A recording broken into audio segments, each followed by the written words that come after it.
Bonjour, c'est Capucine et bienvenue dans cette vidéo. Je vais vous parler du mal de dos et de la course à pied.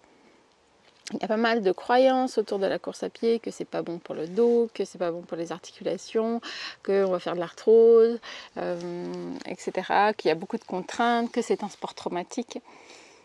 Et donc j'avais envie de démêler un petit peu toutes ces croyances et de vous expliquer comment, si vous avez envie de courir ou que vous avez des douleurs, et bien comment vous allez pouvoir vous y prendre pour quand même courir. Donc ce qu'il faut déjà comprendre, c'est que le corps, il s'adapte aux contraintes qu'on lui propose. Et ce qui va amener la douleur ou la contrainte, c'est toujours un excès de contrainte par rapport à ce que votre corps il va pouvoir supporter. Je vous donne un exemple, quelqu'un qui travaille dans un bureau, qui a assez peu de contraintes, qui fait de la voiture et qui est assis au travail, qui tout d'un coup décide de monter un mur en béton, eh bien le lundi matin il vient chez moi parce qu'il a mal au dos. Il a fait un excès de contrainte en montant son mur, il n'était pas adapté, ses muscles et son corps, ses articulations n'étaient pas adaptées à ce genre de contraintes. Et il a fait un changement brutal en fait, et du coup ça va amener à la douleur. Mais si on est progressif, en fait, le corps il va très bien supporter l'augmentation de la contrainte.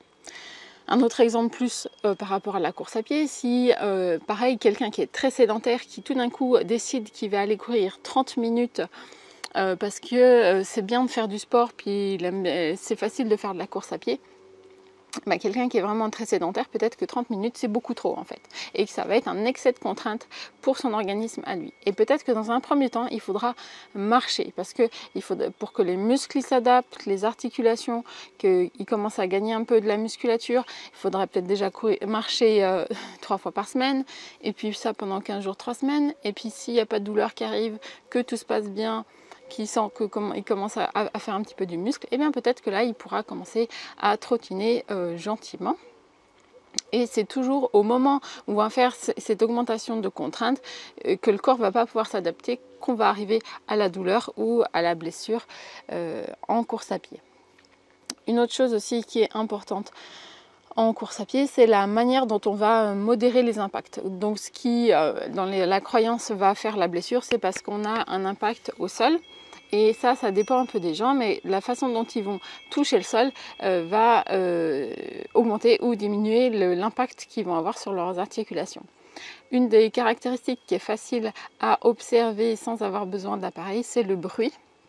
Si vous ne faites pas de bruit en courant, c'est que vous modérez bien vos impacts. Mais alors c'est pareil en marchant, hein. Je pense que vous allez penser à des personnes quand je vais vous dire ça. On a déjà entendu des gens, on dirait des éléphants quand ils marchent.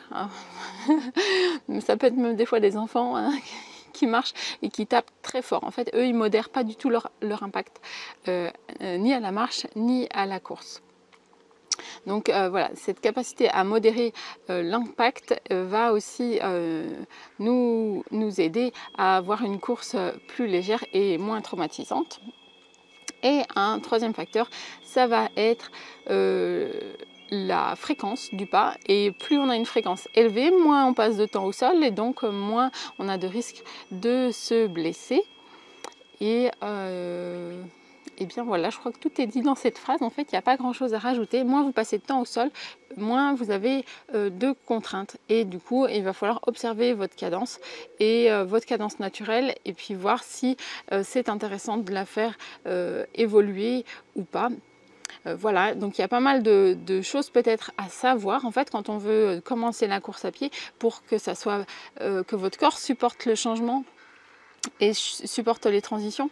Mais c'est un petit peu comme dans tous les sports en fait. Si vous faites de l'escalade, on vous apprend à faire de l'escalade. Si vous faites du tir à l'arc, on vous apprend à faire du tir à l'arc. Mais on a l'impression que pour la course à pied, il n'y a pas besoin d'apprendre, parce qu'en fait il suffit d'aller plus vite que la marche.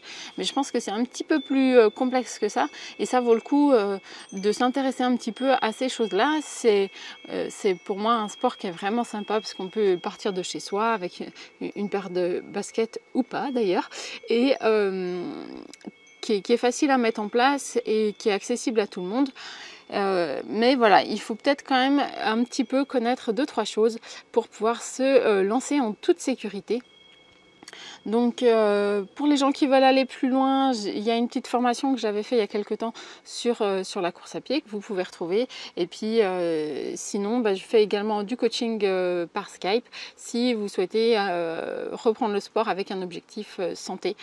Voilà, et performance aussi, mais voilà, moi ce qui m'intéresse vraiment, c'est vraiment dans l'idée de vous maintenir en bonne santé. Voilà, et bien à très bientôt pour une prochaine vidéo.